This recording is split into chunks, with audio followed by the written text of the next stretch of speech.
Olá a todos e todas, mais uma versão do programa de Gestão Pública na TV da Transparência.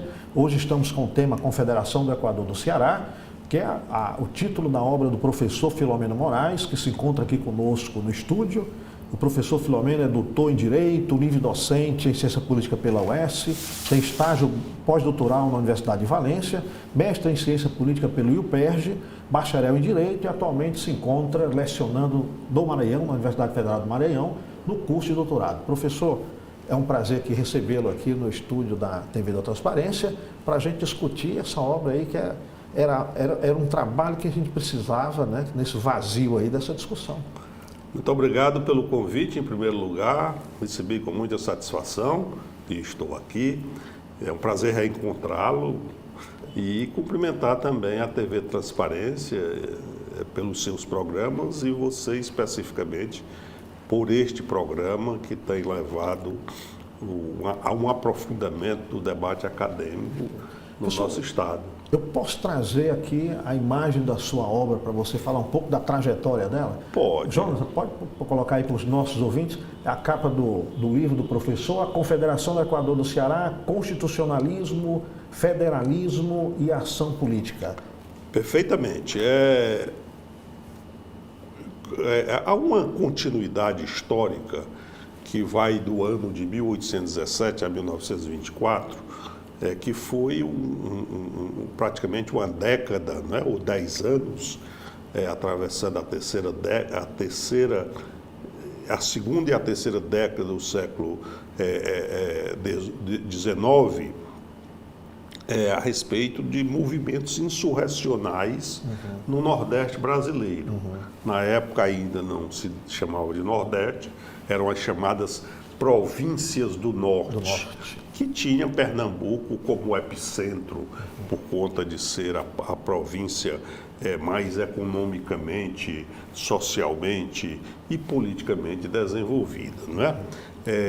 Em 1817 começa então este movimento, que é um movimento sobretudo, aí eu chamo para a minha área de pesquisa, que é o constitucionalismo, que é um movimento sobretudo constitucional.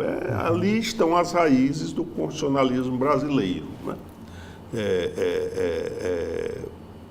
Tem um autor português muito importante e pelo qual eu tenho muito apreço, que é o professor Jorge Miranda, né?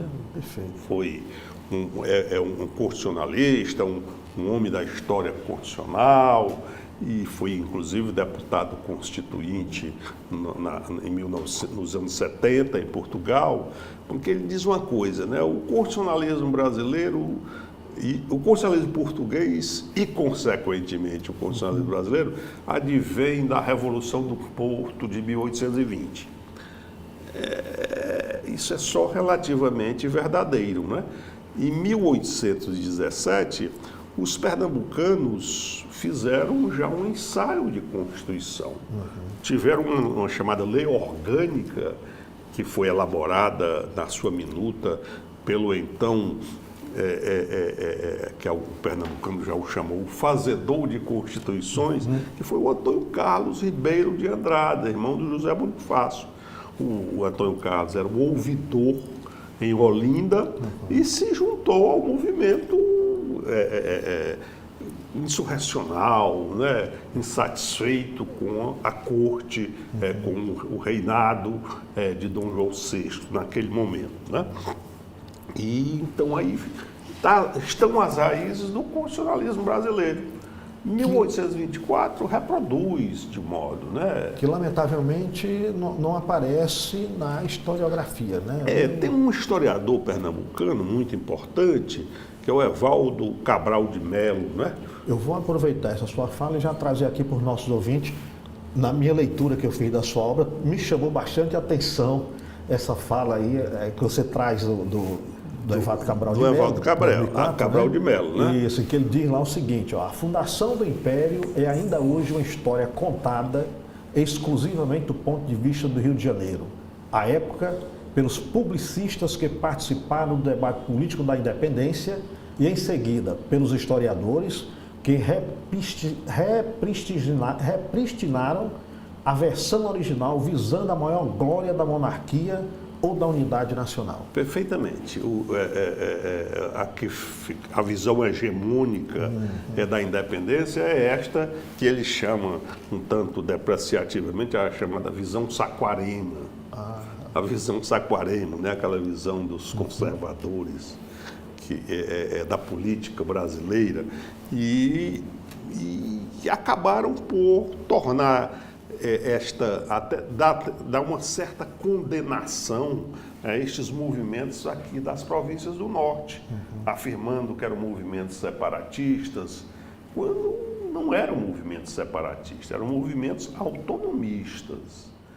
Queriam mais, não uma centralização política, mas uma espécie de federalismo em que as províncias tivessem alguma participação nas decisões. Então, mas essa aqui foi a que ganhou.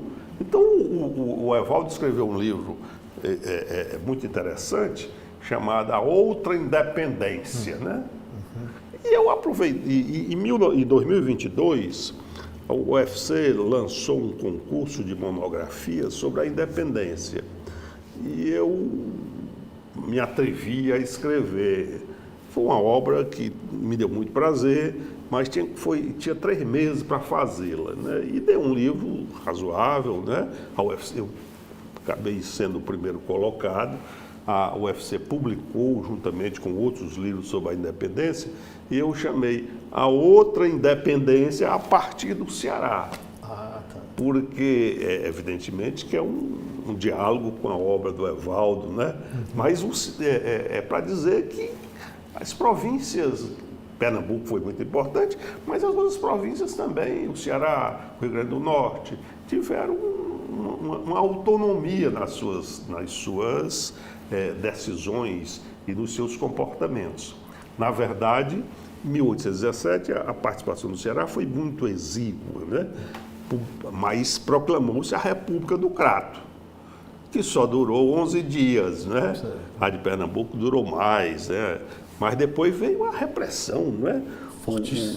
Sobretudo a família Alencar, né? Que o grande líder da chamada República do Crato foi o então seminarista, pouco mais do que um adolescente, José Martiniano de Alencar, né? Na verdade, o pai do escritor.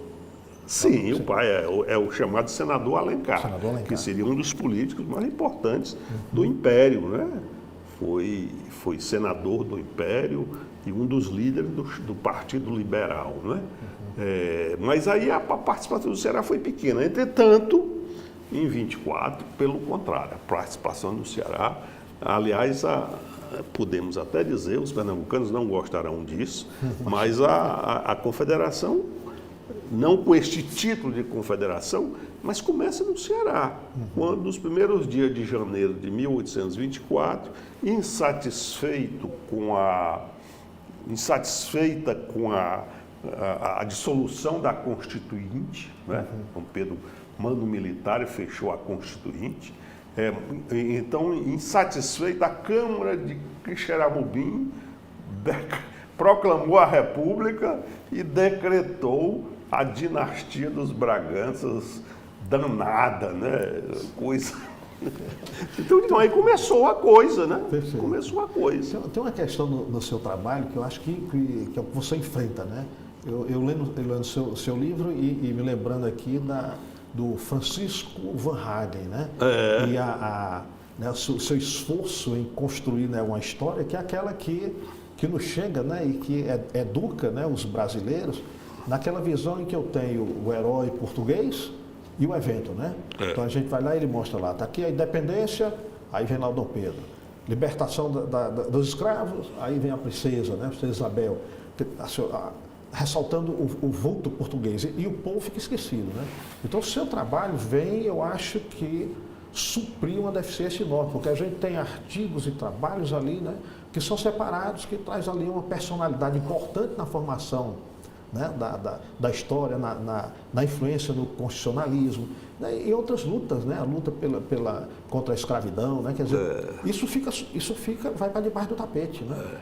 Então aqui no Ceará nós temos 2 problemas. Um é o que Pernambuco quis com o livro do Evaldo, dizer que Pernambuco tinha um papel na independência, né? E hoje é convencer os pernambucanos que o Ceará também teve esse papel, né? Porque eles muitas vezes querem obnubilar a nossa presença, né? Eu acho que o grande legado que esses anos de discussão da independência permitiu é mostrar que as províncias outras, Pernambuco, evidentemente, no centro das coisas, as províncias só tiveram um papel importante, uma autonomia na busca desse processo de independência e depois nestas insurreições, né? Sobretudo a Confederação do Equador. Eu vou pedir o Jonathan aqui para trazer aqui, na verdade, uma citação que eu retirei aqui sua do livro, né? Jonathan, o slide 3, onde a gente tem ali um trecho em que o professor Filomeno nos traz o seguinte: desde a Constituição de 1891, o poder moderador foi banido do constitucionalismo nacional. No entanto, o país viveu durante, ali não é falha do estagiário não, viu? Ali é do apresentador mesmo, tá? Durante toda a evolução político-constitucional, ou sob o tacão do poder moderador, ou amedrontado pelo seu fantasma, né? A gente ainda continua amedrontado por esse fantasma do poder moderador? Continua assim. A Constituinte de 1823, né, inaugurada nos primeiros dias de maio de 23, mas fechada militarmente nos primeiros dias na primeira quinzena de novembro do mesmo ano, ela tinha um projeto bem mais liberal de Constituição. O que é que aconteceu? O imperador dissolveu a Assembleia e constituiu um grupo de juristas da sua confiança para fazer a Constituição à sua imagem e semelhança. Ele não queria uma autonomia do poder legislativo, achava que tinha uns pendores absolutistas, né? E aí, entre outras coisas, trouxeram esta instituição que dominou durante todo o Império, que foi o poder moderador.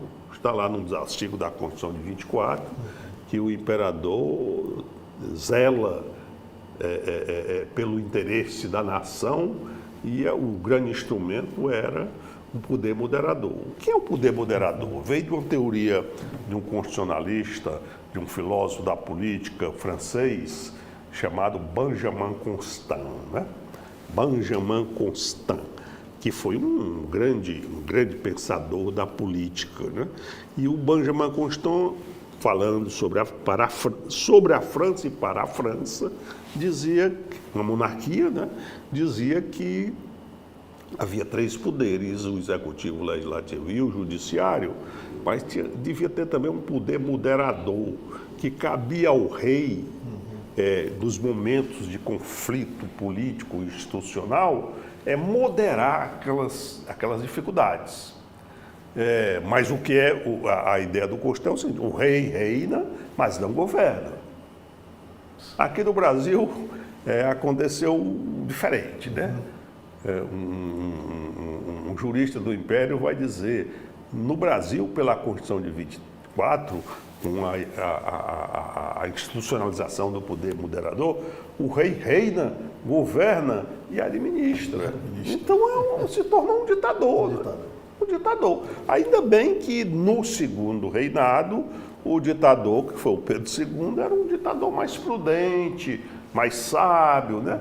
Mas eu fico imaginando se Pedro I tivesse governado os 50 anos como seu filho governou, como é que não teria sido conflituoso este período, né? E enraizado. Com esta existência do poder moderador. Agora a sua pergunta: ainda hoje o fantasma amedronta? Amedronta. Nós nunca afastamos de vez o poder moderador. Ele não é mais jurídico.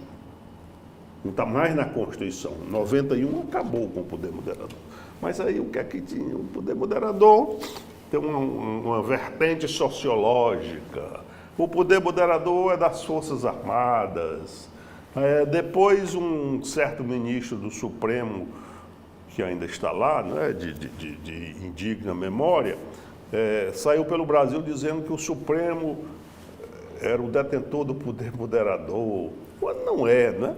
E, mais recentemente, o bolsonarismo quis se apropriar da tese de que o artigo 142 da Constituição Federal permite a existência de um poder moderador dado às Forças Armadas. Nada mais autoritário do que isto, e mais nada contra o espírito da Constituição de 1988, que é a Constituição Democrática, do que falasse em poder moderador. Inclusive, alguns juristas importantes, lamentavelmente, absorveram esta ideia, proclamaram esta ideia. Né? Coisa que não é muito estranho nesses momentos de quando o autoritarismo aflora, né? Tem sempre os juristas que justificam, né? Ali uma parte dos juristas é autoritária, né? Independentemente do período, independentemente da crise, né? Mas a crise, muitas vezes, exacerba isso, né? E em 2022, na década de 2018, a gente teve também um retorno, um momento em que isso volta novamente? Sempre tivemos, né? Sempre tivemos. Na década de 30 foi uma década muito complicada e de predomínio do poder executivo, com apoio nas Forças Armadas, no Exército, né? As Forças Armadas não, no Exército. E tanto é que acabou derivando para um período realmente de ditadura aberta, que é o Estado Novo, de 37 a 45, né? Havia na década de 30 vários ensaios de institucionalização brasileira, um dos quais era um poder chamado coordenador, né? Não era bem moderador, mas tinha alguma semelhança. Mas depois, 45, 46, assistiu à redemocratização, essa coisa refluiu. Mas 64, tem uma interferência militar que era para resolver um problema emergencial de um governo tido como anárquico, subversivo, mas acabou os militares fazendo diferentemente do que faziam, que era tomar o poder e entregar aos civis. Aí encostaram e passaram 21 anos, né? Poder inebriante, né? Eu queria trazer aqui, né, para a gente apresentar aqui, né, eu acredito que muitos dos nossos assistentes aqui, eles têm o conhecimento sobre as personalidades importantes, inclusive pelas ruas do Ceará. A leitura da obra do professor Filomeno é interessantíssima, porque é um passeio por Fortaleza, né? Também, né? É interessantíssimo, né? Então a gente tem, né, aqui algumas personalidades que eu acho que vale a pena a gente trazer aqui, para o ouvinte mais jovem, inclusive, saber que a gente, né, tem personalidades extremamente importantes, né, que não só para o Ceará, né, mas para o Nordeste e para o Brasil, né? E eu queria começar aqui com a dona Bárbara de Alencar, né? Trouxe ali, né, inclusive por inspiração de uma parte do seu livro, que eu vejo ali numa frasezinha você traz parte da letra da música Passeio Público do Ednar, né? Não trouxe a imagem da Bárbara de Alencar porque, lamentavelmente, não tem. Não tem. É uma imagem que me lembrou muito a questão também do Tiradentes. Mas deixa eu ler aqui um pouco desse trecho dessa música, né? Passeio Público do Ednar, que ele coloca lá na sua letra, ele diz: hoje, ao passar pelos lados das brancas paredes do forte, escuto ganidos de morte, vindos daquelas janelas. É Bárbara, tenho certeza, é Bárbara, sei que é ela, que dentro da fortaleza, por seus filhos e irmãos, joga gemidos no ar. Que sonhos tão loucos, Bárbara foi sonhar. Que sonhos tão loucos foi esse, professor Filomeno? A Bárbara era uma matrona do Cariri, uma mulher latifundiária, comerciante e de uma presença muito forte, teve uma longa descendência e os seus filhos tiveram uma participação importante em 1817. Eu já disse aqui, o José Martiniano, que era um dos seus filhos, foi o homem que foi encarregado lá de Pernambuco, dos padres pernambucanos, né? A Revolução de 17, o Oliveira Lima, que foi um historiador pernambucano importante, diria, né? Foi uma revolução de padres. Por que padres? Porque em Pernambuco, em Olinda, foi no final do século anterior, para o começo do século XIX, foi instituído um seminário chamado Seminário Nossa Senhora da Graça. E este seminário era um seminário em que funcionou como um viveiro das ideias iluministas, por incrível que pareça. Então, os padres lá tiveram um importante nesse movimento da terceira década, da segunda e da terceira década, né? Insurreição Pernambucana e a Confederação do Equador. De lá passaram o Frei Caneca, passaram vários padres, o Padre Roma, entre outros, que acabaram, a maioria deles, sendo sacrificados, executados, né? E havia um jovem seminarista que era José de Alencar, que foi encarregado pelos padres de trazer a revolução para o Ceará.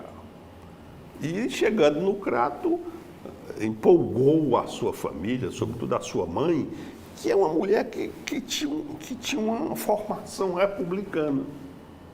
Há um fato que é corriqueiro aí na crônica histórica, é que um cientista que fazia pesquisas pelo Brasil, pelo Nordeste, sobretudo botânicas, mas era um revolucionário, ele passando lá pelo Crato, disse: esta moça aqui vai ser a heroína da República no Brasil.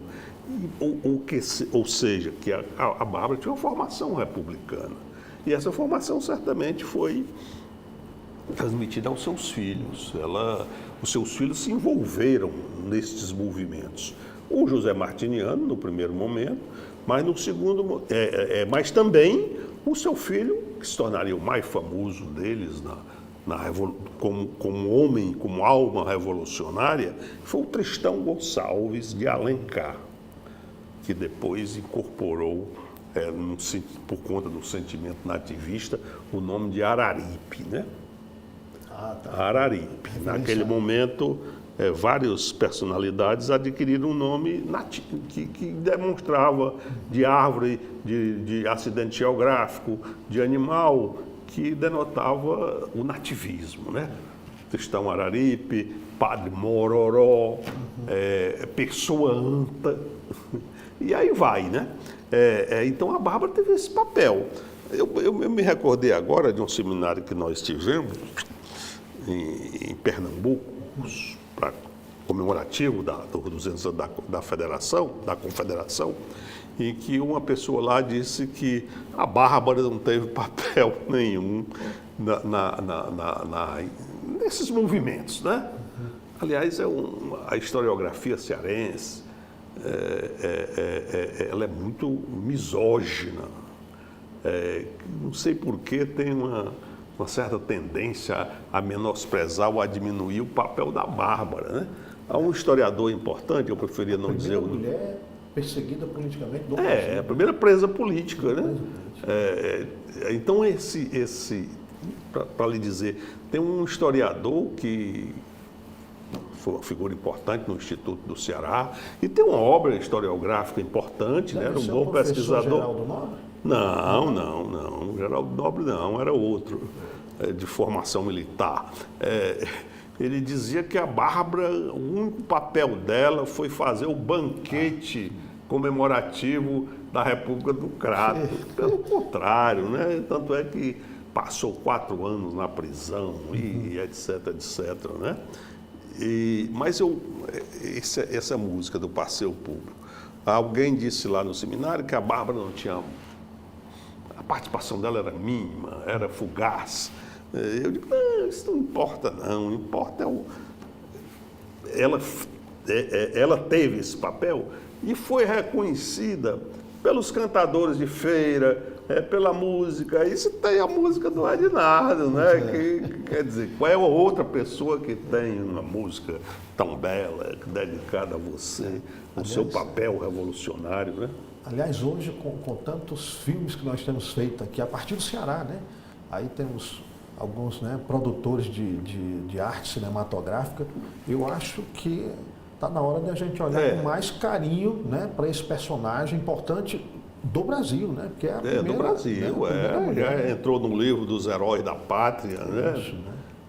Mas aí há umas personalidades que devem, não só a Bárbara, que devem ser lembradas, né? Deixa eu trazer aqui um outro então. Eu vou aqui na ordem, mas... Deixa eu só... eu falei aqui que no começo, em janeiro de 1824, se proclamou a República na Câmara de Xeramubim, né?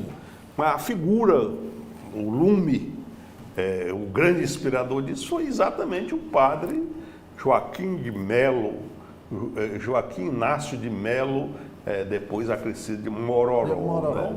Foi o homem que incentivou aquilo lá e foi pregar no Crato, em Russas e no Maracati a ideia de espalhar a revolução. Né? Jonathan, você pode trazer aí o padre Mororó para nós? É o slide 6. Aqui, professor. É isso, Padre Mororó, um revolucionário ilustrado, né? Como você traz no seu livro, né? Mororó secretariou a sessão do Grande Conselho, em que no dia 26 de agosto de 1814 se proclamou a República da Província do Ceará. Aí a citação do professor Filomeno Moraes, de 2025. Foi revertida, a condenação dele era por enforcamento e aí foi comutada para fuzilamento, é isso? Foi. Os réus do chamado crime de lesa majestade, a eles se devia aplicar uma pena infamante. E a pena infamante era a forca, né? Por incrível que pareça, o fuzilamento era uma pena nobre, né?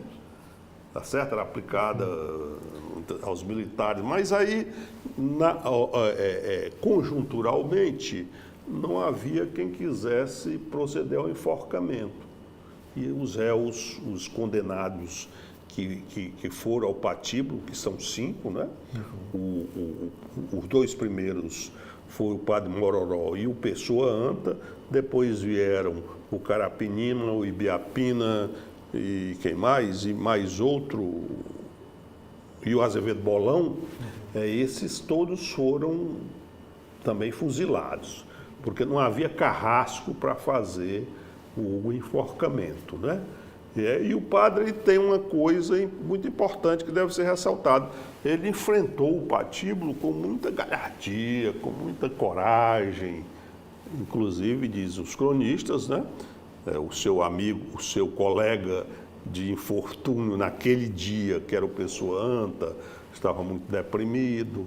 Ele disse, não faça isso não, porque é isso que eles querem, né?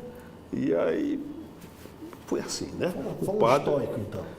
Foi um estoico na hora da morte, muito corajoso, né? E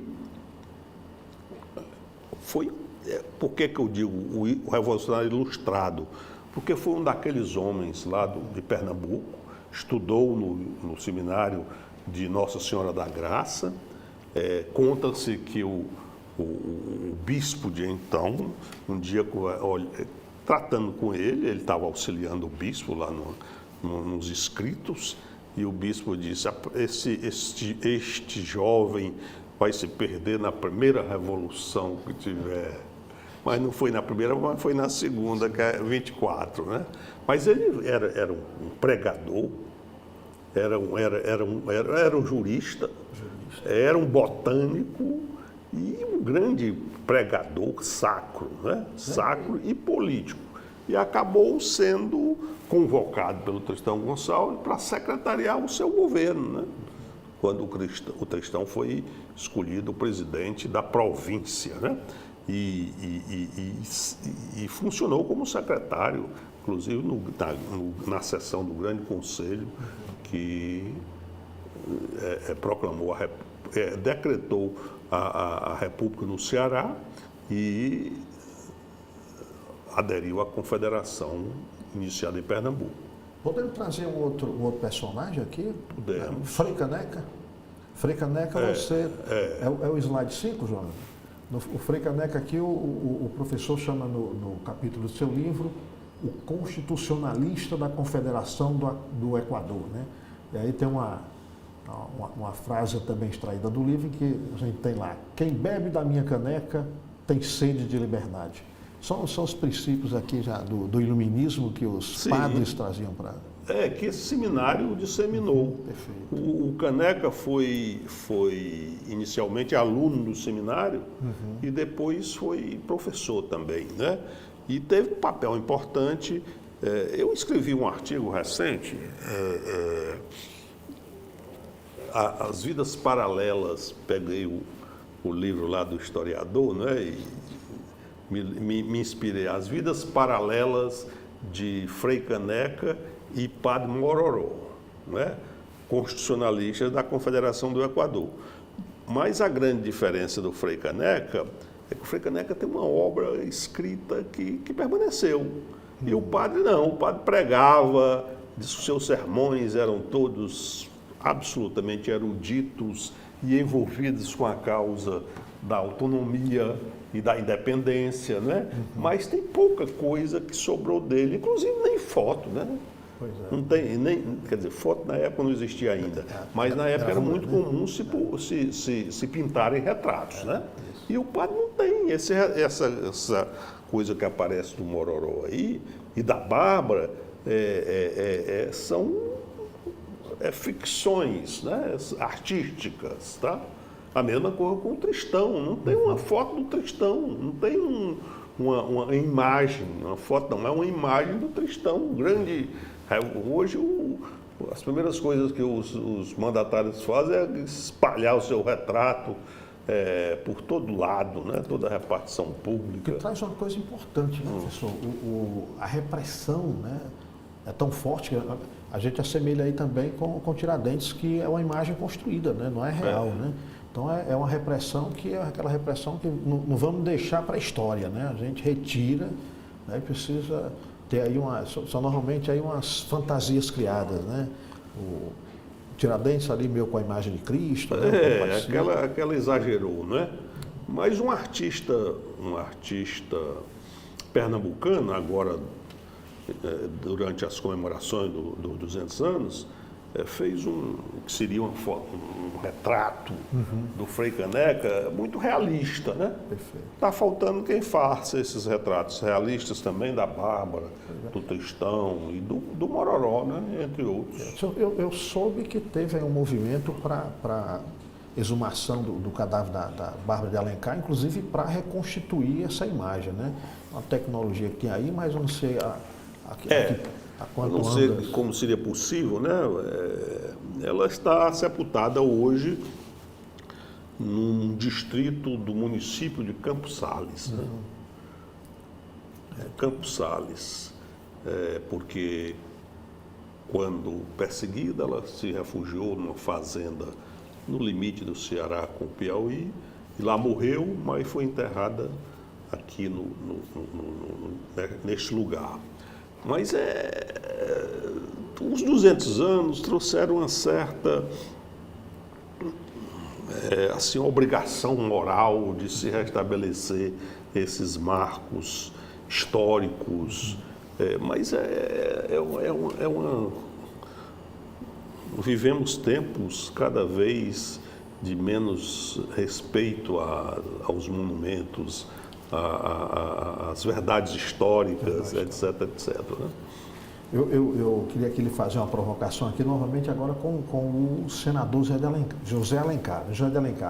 O Jonathan, traz aí para nós aí, o slide 7, né, o senador José Martins de Alencar, né? E aí o professor Geraldo Nobre traz ali, né? O Geraldo Nobre tivemos a ele temos uma dívida com ele, que ele escreveu uma interessante biografia do senador, do padre, né? porque tem duas biografias do padre. Uma é do J.C. de Alencar Aripe, que é um bom livro, mas é um livro em que o respeito familiar, a ligação afetiva é muito maior. O do Geraldo Nobre é mais objetivo, né? Historiador mais, né? Ele era um historiador mais percussiente, né? Paciente. Do qual eu tive o prazer de ainda ter sido aluno. Foi, né? Eu, quando entrei no Instituto do Ceará, eu ocupei a vaga deixada por ele, né? Quer dizer, eu ocupei não, porque a vaga é dele, né? É uma figura. Eu conversava com ele, é um homem assim, tranquilo, né? Um conhecimento enorme. Né? Enorme. Inclusive sobre a história da imprensa no Ceará, né? Mas o senador é uma figura realmente de múltiplas feições, de múltiplas nuances, né? Extremamente polêmica, até na sua vida particular, né? Sobretudo na sua vida particular. Lá na casa de José de Alencar tem um facsímile do testamento do senador, e em que o senador diz que por conta, mesmo sendo sacerdote de Cristo, né, por conta da fragilidade humana, teve 12 filhos. E inclusive o grande José de Alencar, né? O grande José de Alencar. Mas teve outros também que foram importantes, diplomatas, né? O senador é uma figura importante, né? Não era um intelectual do nível do Frei Caneca, do Padre Mororó, mas foi um homem que entendeu a política como ninguém no Ceará, né? Foi o primeiro, foi governador da província e um bom administrador. Inclusive obras, né? Obras e, sobretudo, o combate ao banditismo que dilacerava a província muito mais do que as facções de hoje, né? Eu já ouvi de alguns historiadores que, inclusive, quis enfrentar, né, o poder de, né, trazer já, inclusive, algumas produções industriais, olaria, né? Tinha engenhos, modernizar os engenhos, né? Coisa desse tipo, né? E um construtor de estradas, abriu o Ceará, né? Mas os tempos eram muito cruéis, né? Aí tem uns dados assim que são verdadeiros, embora folclóricos, são verdadeiros, né? Ele, no seu primeiro governo, ele teve 2, o outro foi muito curto, abriu estradas. E os seus inimigos diziam que ele era maçom, porque ele era maçom, que ele tinha negociações com o demônio, né? Então dizem que o homem do interior, o nosso matuto, né? Não queria andar pelas estradas porque dizia que ele tinha aberto aquelas estradas para o demônio andar mais rápido. Aí andavam pelas veredas. Usava as estradas. Mas foi um homem que se preocupou com a educação. Mas, sobretudo, tem um papel político nacional. Quando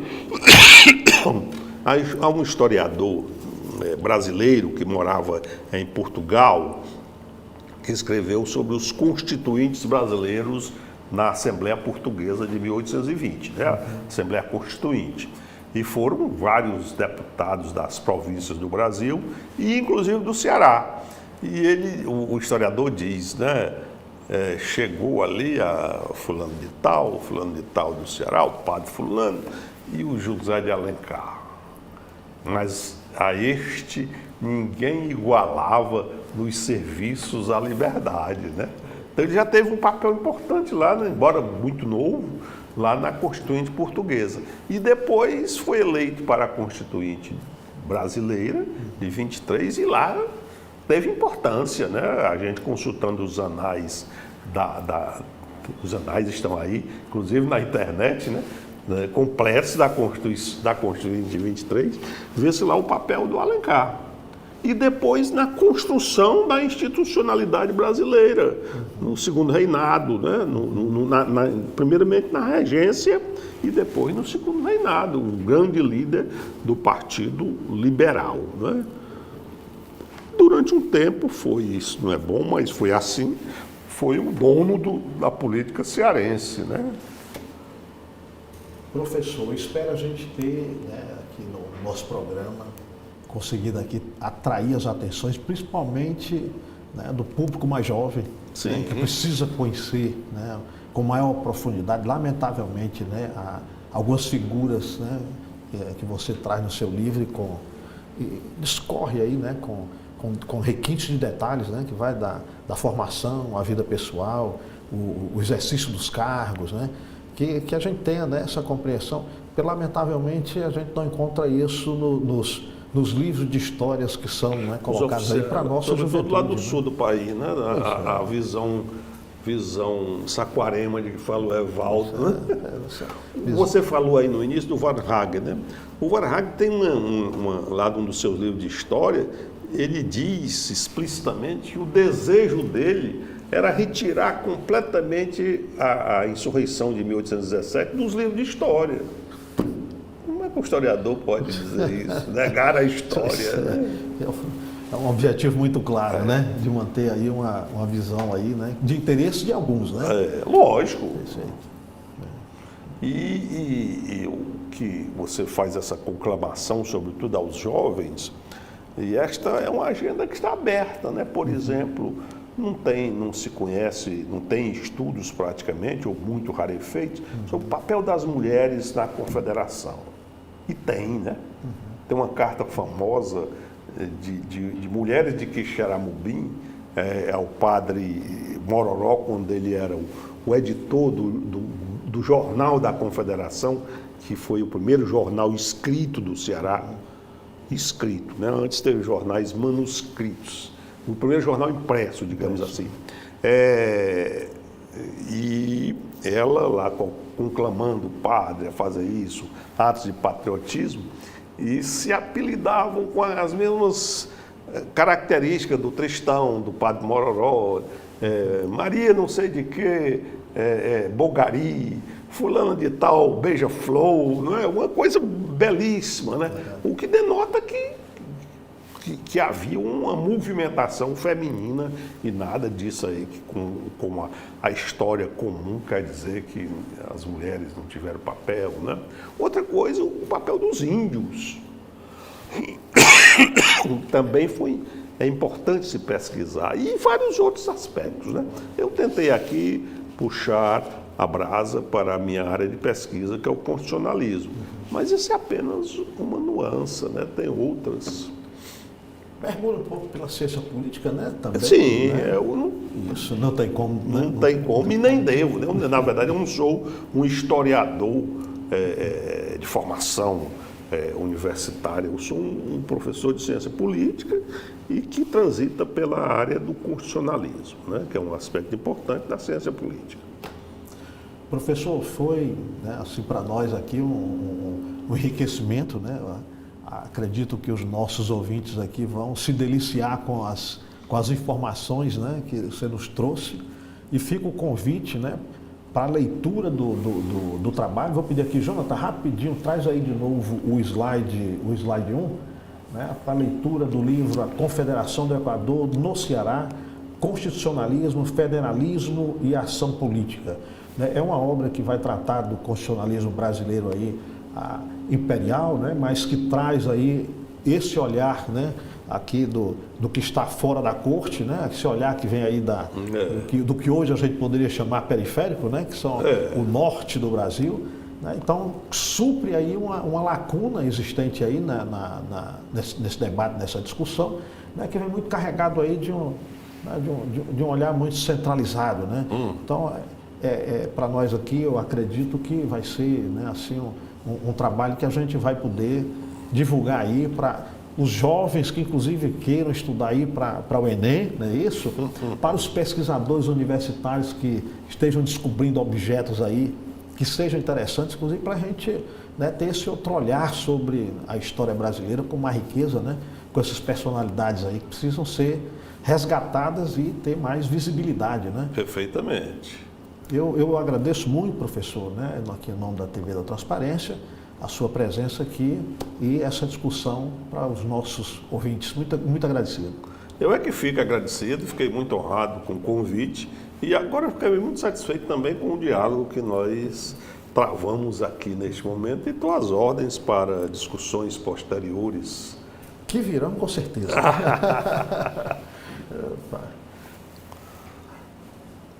Aliás, tem muita coisa acontecendo no mundo que a gente precisa ter um olhar fora desse jornalismo, né? Assim, muito rasteiro. Depois eu queria